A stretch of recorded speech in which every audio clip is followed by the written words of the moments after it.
Cloudcast Media.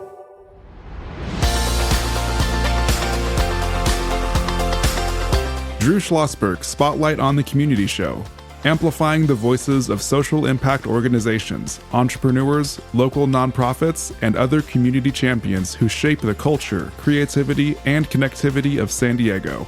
Brought to you by Mission Fed Credit Union, bringing good things to San Diego for over 60 years. Learn more about what is good for you and good for all by visiting www.missionfed.com. I'm Drew Schlosberg of Cloudcast Media, and we are so pleased to have sort of a return appearance, I guess. We did a remote with Cipriano Vargas, school board member at Vista at Cal State University San Marcos' Social Mobility Conference a while ago. And so he has agreed to come in and chat about all the cool things that is going on at Vista Unified and what his role is as a board member. How you doing, Cipriano? I'm doing good. It's definitely good to be back. And so thank you for the opportunity. We had a great time at the symposium and with the, building upon the conversations that happened there. Yeah, absolutely. And joining me is my co-host, Sophia Lee. She's a student filmmaker making her second appearance as a co-host and many more to come. How you doing, Sophia? I'm doing great. Thank you. Did you enjoy the first go-around as a co-host? I did. It was really fun. Very good. Okay, I know you got a question for Cipriano right out of the gate. Yeah, so tell us about the mission of Vista Unified School District. Yeah, no, the mission of the vision and mission of Vista Unified is to create global thinkers and making sure that, when we look at our students and we look at our teachers, that we are teaching individuals not just to get a high school diploma, but to be innovative thinkers, global thinkers, and be ready for the world beyond, whether somebody decides to go to college or they decide to go into the workforce or take a pause. And so for me, it's, something that I've seen evolve, especially as a graduate and former student at Vista Unified. So we talked about that at the Social Mobility Conference. You had an interesting pathway, right, to get to where you are. And certainly, was there a history of people in your family going to college, or were you the first one? No, I was actually the first one in my family. I have a family of 9, 4 brothers, 4 sisters, and then my parents. And my parents actually came to this country in the 1980s. My dad worked in the strawberry field. And so to them, getting a high school diploma was a huge success. And college was something that, he didn't, push or talked about, and something that I didn't really learn about until very late in high school.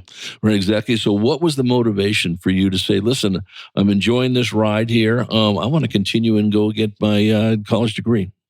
Yeah, no, part of it is, seeing my father work, as a 5-year-old, I thought he had the greatest job in the world. He could pick strawberries and eat them all day. But, as an adult, you recognize that that's a backbreaking job.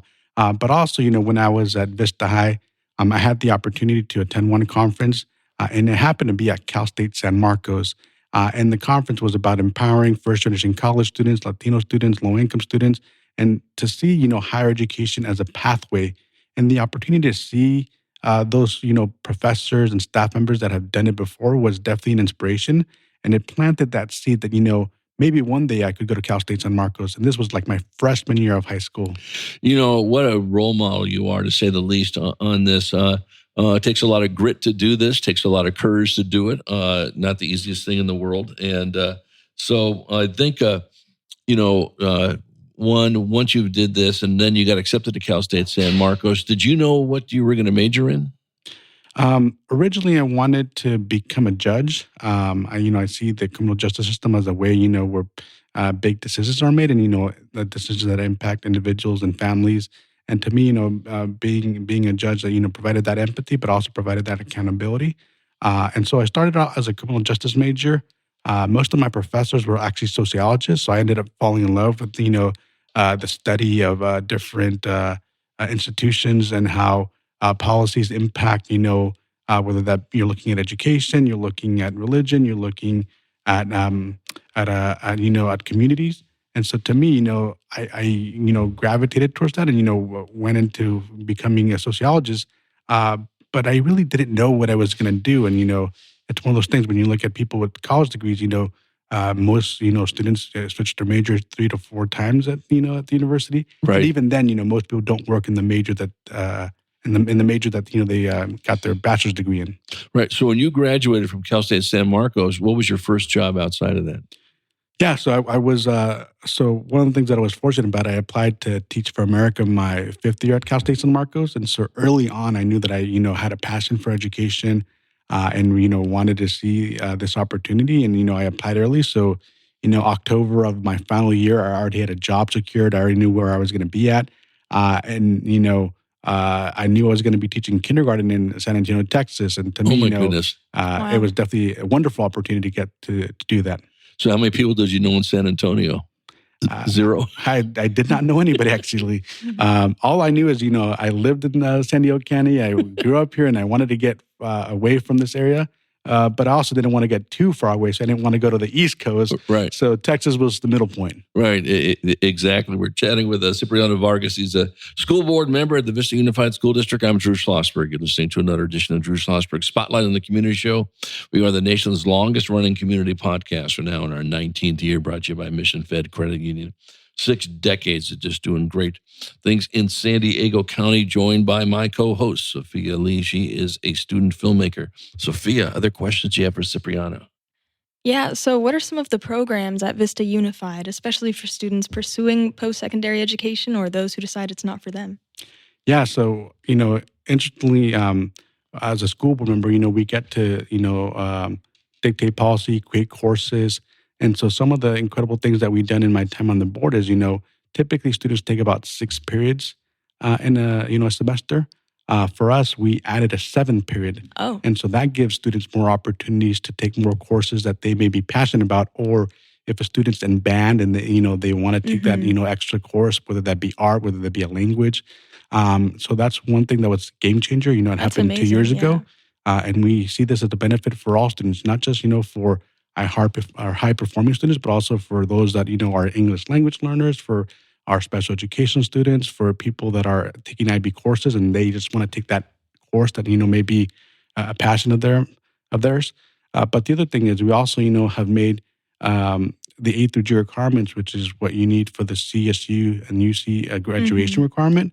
And so, and in addition to that, we have made a lot of our courses be college prep because, what used to happen is that people would take, for example, they would take a course and, the UC or the CSU would not qualify it as one of the A through G requirements. And so we had to sit back and be like, all right, how can we make it easier for students?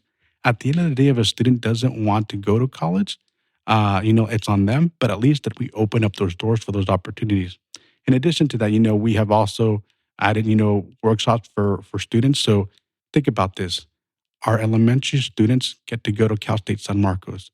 And so when a 5th grader or a kindergarten get to set foot on a campus, and now they know there's a great university in their backyard, it's that, opening up those seats. And, over time, through the AVID program, through other partnerships that we have built with other local universities, they get the opportunity to travel and explore those. But 2 programs I quickly want to talk about. One of them is our apprenticeship program, Rancho Buena Vista. And so, kids are learning, the welding. Kids are learning, the different apprenticeship and different industries that they can go into. And some of them do require a college degree and some of them don't. But these are good paying jobs that are allowing our students to, once they graduate, get into this field and, start earning $25, $30 an hour. And then, the salary goes up. The second program, which I talked about in the last show, is, this partnership with Cal State San Marcos on concurrent enrollment.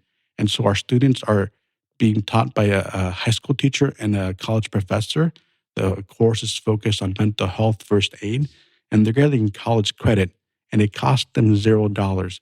And so right now, we just, finished the first cohort. And so some of these students are going into Cal State San Marcos. Some of them are going to Palomar College, and they're coming in with college credits. And we know these days, college and tuition, it's off the charts. What people paid back in the 1990s, whether that be like $20 a credit, it's definitely not the same scenario. But allowing them to have those college credits means that they're going to get to graduate faster and they're better prepared because it's not just about the college, it's not just about the cost. It's about, the rigor that they have, with the professor and a high school teacher supporting them throughout, their senior, junior year of high school. Yeah, I think that's just, so spot on in so many different ways in that area. And I know the dual enrollment is so popular. You're doing this while you're in high school, Many of them can leave high school with an AA degree and then be ready to go, which is just huge when you think about it, Sophia. When you graduate high school, you're already a junior in college, and which is absolutely amazing. You brought up a program that's near and dear to my heart. I was on the AVID board for 9 years, and so I love AVID. It's the most successful college prep program in the country. Started in Mary Catherine Swanson's Claremont High School classroom English teacher she was in 1980, and is continuing to thrive and gives so many wonderful opportunities for those folks who have not had a sort of livelihood or growing up with a parent or cousins or sisters or whatever that have gone to college. And the results of AVID is just absolutely off the charts. Talk a little bit about, you brought this up. I'd love to get Sophia's input on it as well. Mental health. We've never been in such a mental health crisis in this world, for that matter, but especially for young folks. Talk about that, Cipriano, and then I would love to get Sophia's feedback as well. Yeah, and mental health is nothing new, but I think it was amplified by the pandemic. In addition to that, we're not just seeing a mental health need for our students, but also the adults, the teachers, the parents. And so one of the things that Vista Unified has been fortunate about is we got a $5 million grant from the state. And with that, we were able to amplify not just mental health services for the children, but also for the parents. The second barrier there is, this notion of for many, that are first generation Americans or, first in their family to live in this country. You talk about mental health. Well, guess what? That's not something they talk about. It's not something that, is seen as a benefit or it's just not, discussed. But, as we have family liaisons in all of our schools, we can deconstruct what it is and the services and why, people need to access this. And ultimately, try to avoid, when somebody has a mental health crisis. But the second thing is, the county, which I work for the county, they've done a lot more for mental health services. There's the crisis stabilization units. There are the mobile crisis response teams, alternatives to 911 where it's not an emergency, it's not, somebody committing a violent crime. And so we're seeing this be talked about more. But also, in the school district, we set a policy where at the middle school, our kids, are limited of using cell phones. And we know that, now that policy is in place, guess what? Kids are talking to each other during lunch. They're having conversations. They're getting to see, how are you feeling? And so these are conversations that ultimately have, very fruitful benefits. But when a child's on a phone, when a child is, being cyberbullied or committing cyberbullying, that's not a benefit. And, and when we see that, we also see more violence. We see more referrals to the counselors. We're seeing more relationships and, drama created among our campuses. It's also implemented at the high school, but with the high school, we are a little bit more careful just because, as they get into adulthood, they're going to need to have that liberty. And so, instead of saying have it away for the 8 hours, you can have it away during class time, unless your teacher gives you permission. And then during your breaks, during lunch, you have access to your cell phone. Yeah, great, Sophia. Yeah. So I sort of have a question about in the school district. Sometimes the topic of mental health is ignored or not really discussed, or the students aren't really well educated on it. And part of that can also be the parents not wanting their students to be educated on that. How do your programs help solve this issue? And then when they bring the parents into it, is it the students talking with the parents, or just the parents being more supported with their own mental health? Yeah, it really depends on the scenario. But at our high schools, we have mental health rooms, and with that, we have staff that are also supporting that. That room. During the school periods, and people can set up appointments. And so with the, it could be a crisis. Mom and dad may have, been laid off from work. Little brother may be locked up. And so all these factors and, the environments that, people live in and what happens. And so a child may be, doing fine one day, and then the next day, something happens and they need to talk to somebody. And so that's one component. The second component is I talked about, the family liaisons. And so they are the ones in charge of doing workshops. And sometimes you don't want the child with the parent and a staff member in the same room. And sometimes you do, when it's more a higher risk or, more of a concern, health, to the student, then, we have our social workers involved, our psychologists, Obviously, if it gets to an extreme level, then we have other services with the county. But with the, it just depends on the level of the situation, and who needs to be as part of this conversation. But ultimately, we know that we can't do it alone. It can't just be a counselor talking to a student. It's the counselor, it's the social worker, it's the principal, it's our family liaisons working with the parents and working for the child to provide those wraparound services. Right. We're chatting with Cipriano Vargas. He is a school board member at Vista Unified School District. I'm Drew Schlosberg of Cloudcast Media, listening to another edition of Drew Schlosberg Spotlight on the Community Show, the nation's longest running community podcast, now in our 19th year.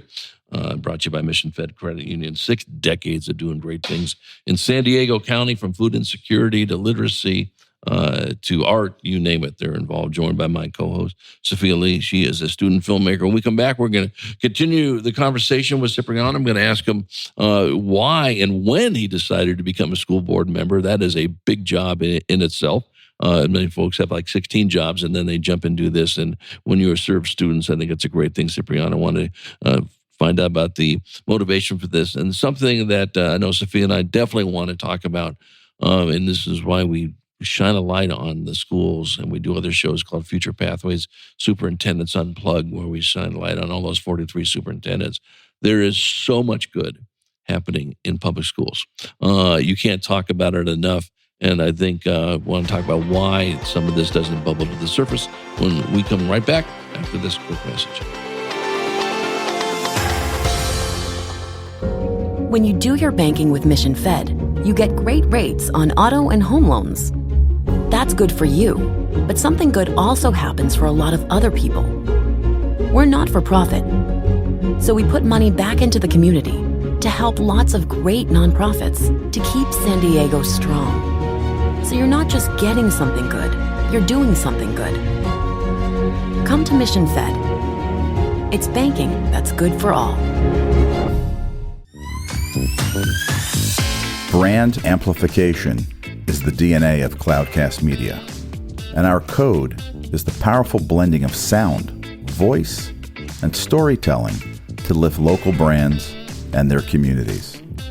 Whether it is our Brandcast, Schoolcast, or Causecast platforms, the unifying ethos is all about this community, the one you call home. If you dare to dream and want to explore the brand amplification of Cloudcast, a national leader in local podcasting and other Winfluence strategies, please visit us at cloudcast.us.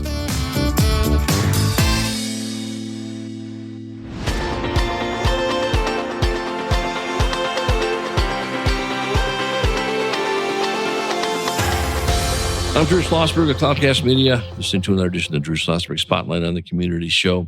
I'm brought to you by Mission Fed Credit Union. We are with Cipriano Vargas. He is a school board member at the Vista Unified School District. I'm joined by my co-host, Sophia Lee. She's a student filmmaker, a top-notch student filmmaker, I may add, as well. But Cipriano, talk about, here's someone had no history of anyone in the family going to college. Not only did you go to college and you graduated from college, you now became a school board member that has, I guess, a 20% say in how Vista Unified, one of the largest school districts in our region, is doing. What was the motivation to do that? Yeah, no, that's a very good question, and something that when I decided that I wanted to run, I was 23 years old, and I was actually doing an internship in LAUSD. And back in the day, in the Los Angeles School District, if you wanted to provide public comment, you had to get in line at 5 a.m. in the morning. Oh, my goodness. And you were not guaranteed to provide public comment.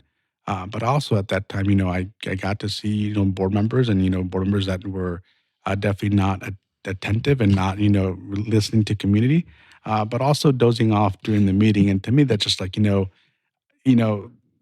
they may have all this wealth and experience, but you also have to make sure that you're being responsive and working with the community. And so to me, it was like the status quo. And, that seed was planted about, actually doing it. But even before then, in 2013, I was interning with Dr. Vadishka, former superintendent of Devin's the best. He's on our CFF board. No, and he was also another one that opened up those doors, a couple of years before. And so to me, hey, there's a opening at the school board. I'm a kindergarten teacher. I'm going to come back from Texas. I want to come back to my family, my community. But I also did amazing things in Texas. I got to be part of a founding of a dual language school, kids learning English and Spanish. Parents, we had workshops for parents on the weekends. We had extended hours for the children. And so all these good practices that, some were and some weren't being, done in Vista Unified. And so to me, it's like, how do we bring the best, programs and the best opportunities and replicate that to benefit our students? And so, I decided to call the registered voters and, figure out what the process was. And let me tell you, it wasn't easy because it's like, all this paperwork and you obviously, the rules and, want to make sure that you're not breaking the law. But to me, it's something that I was passionate about. And at the end of the day, I knew I could bring something that was going to benefit our students. And over the last 9 years, I think, there has definitely been many programs that I can brag about and talk about. But also, as a student that grew up in the district, our students are better off than when I was a student, in high school and middle school. And not to say that, our staff was doing a horrible job. And, it was limited resources. There was different priorities. And, to me in, 2025, all these services, after school programs, summer schools, career pathways, higher education, partnerships, like it's all making a difference. And to me, that's the work of our team, of our superintendent, and making sure that, our students get the best opportunities possible. Sophia, I know you got a question for Cipriano, but I got to tell you something. I've been involved in public education since 1980 when I worked for San Diego Unified 1 billion years ago. With Classroom of the Future Foundation, we work with all 43 school districts. We count the county office as one of them. So we work with a ton of people who have to deal with school boards.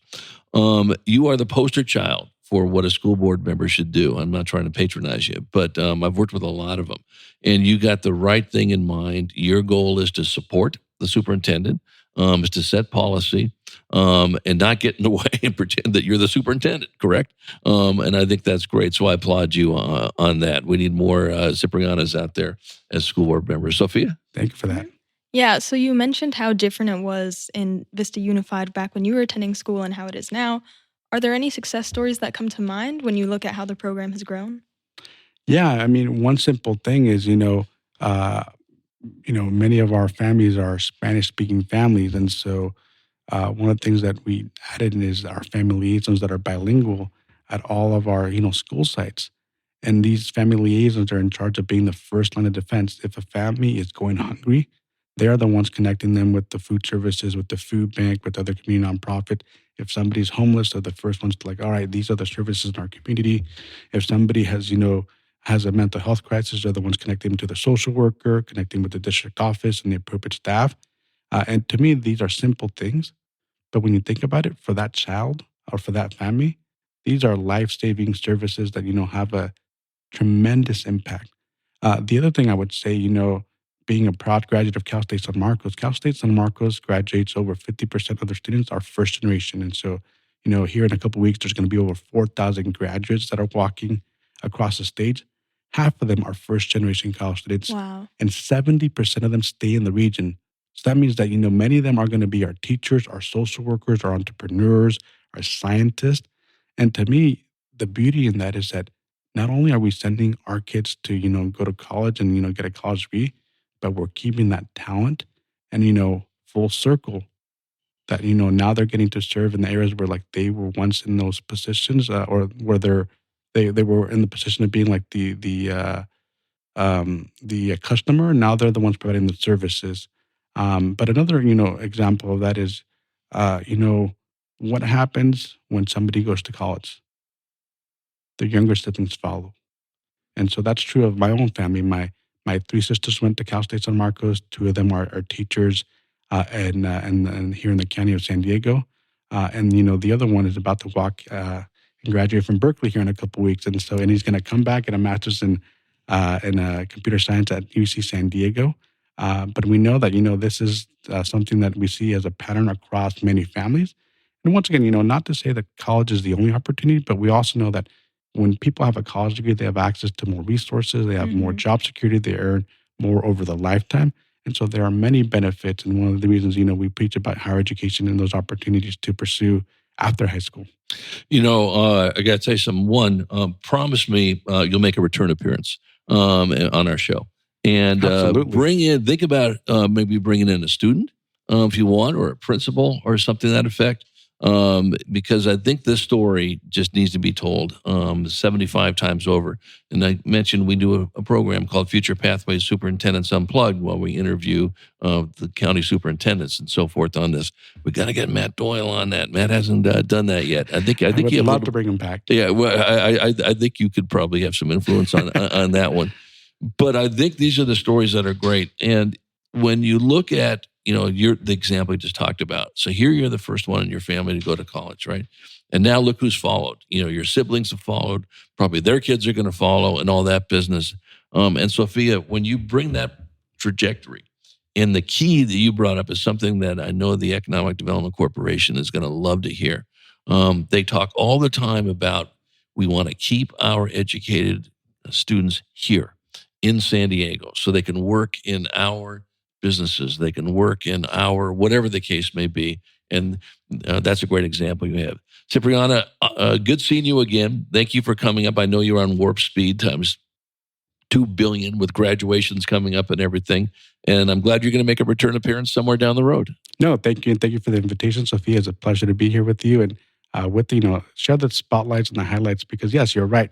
There are many things happening across our district. Correct. I get to see a lot of those things, but oftentimes they are not always covered in the media. Well, they will be now. Perfect. No, thank you. Absolutely. Cipriano Vargas, school board member for the Vista Unified School District. I'm Drew Schlosberg of Cloudcast Media. You've been listening to another edition of Drew Schlosberg Spotlight on the Community Show. We are the nation's longest running community podcast, now in our 19th year, brought to you by Mission Fed Credit Union. 6 decades of doing great things for people living in San Diego County. And Sophia Lee, you're getting better. You're already at an A+. I'm not sure. Maybe A++ is the next. Just so honored to have you as my co-host. And to our listeners, hope you enjoyed the interview.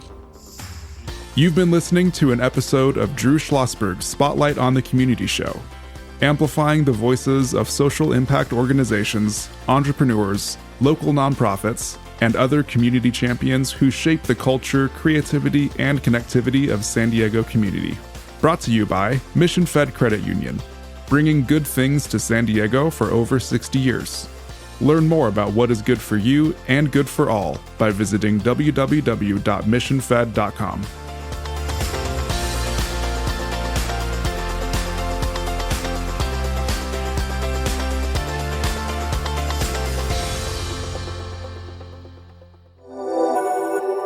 Cloudcast Media.